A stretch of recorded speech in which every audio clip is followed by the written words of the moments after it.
Selanjutnya izin menjawab pertanyaan terakhir atau nomor 3 mengenai bagaimana pandanganmu terhadap wacana penerapan syariat Islam secara kafah di Indonesia dan ketidakharmonisan antara kelompok Islam, baik yang moderat, puritan, maupun liberal.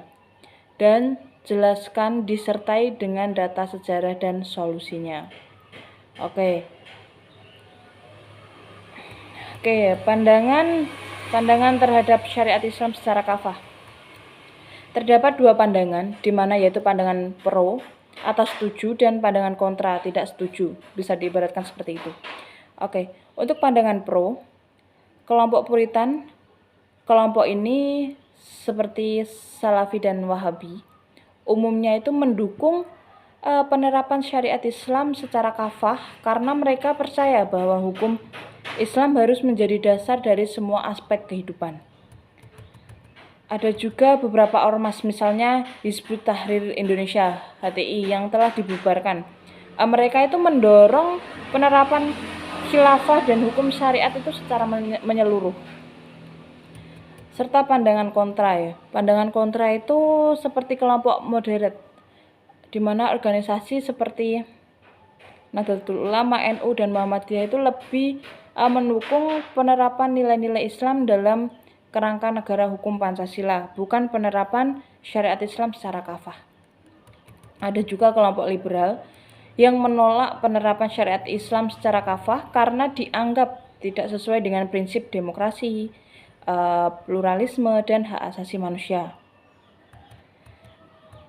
Dan terjadilah ketidakharmonisan antara kelompok Islam tersebut karena terdapat sejarah zaman dulu seperti kolonialisme dan kemerdekaan.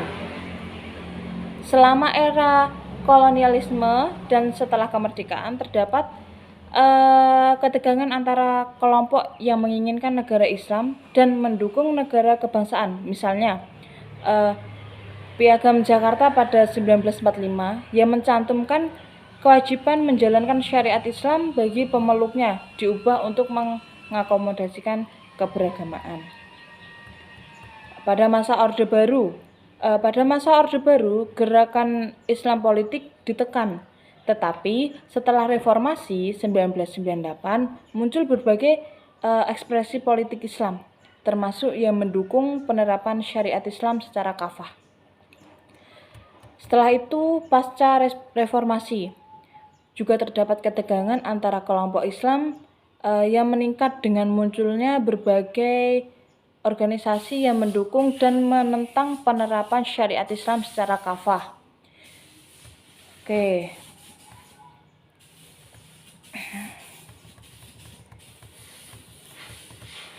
Itulah ketidakharmonisan antara kelompok Islam yang terjadi di Indonesia.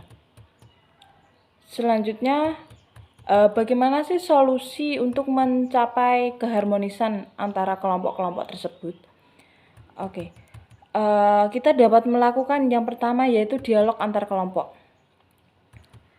yang berupa fasilitas diskusi. Jadi pemerintah dan organisasi masyarakat sipil itu harus memfasilitasi dialog antar kelompok Islam untuk mencari titik temu dan mengurangi ketegangan di antara kelompok-kelompok tersebut. Ada juga pendidikan multikultural. Maksudnya meningkatkan pendidikan yang menekankan pentingnya keberagamaan dan toleransi. Ada juga yang kedua yaitu penegakan hukum. Jadi harus ada hukum yang adil, di mana penegak hukum yang adil dan tidak diskriminatif untuk semua warga negara, terlepas dari latar belakang keagamaannya. Ada juga konstitusi sebagai dasar, maksudnya yaitu menegaskan kembali komitmen terhadap Pancasila dan UUD 1945 sebagai dasar negara yang inklusif dan pluralis. Dan yang ketiga, adanya penguatan nilai-nilai moderasi seperti promosi moderasi, yaitu memperkuat posisi organisasi moderat seperti NU dan Muhammadiyah yang mendukung nilai-nilai toleransi dan kesetaraan. Ada juga dengan cara media dan komunikasi. Sekarang zaman sekarang karena mengutamakan media atau lebih modern menggunakan media. Jadi seluruh orang bisa mengakses atau melihat berita tersebut. Jadi menggunakan media itu untuk penyebaran pesan-pesan moderasi dan menolak ekstremisme. Dan yang keempat ada pembangunan sosial.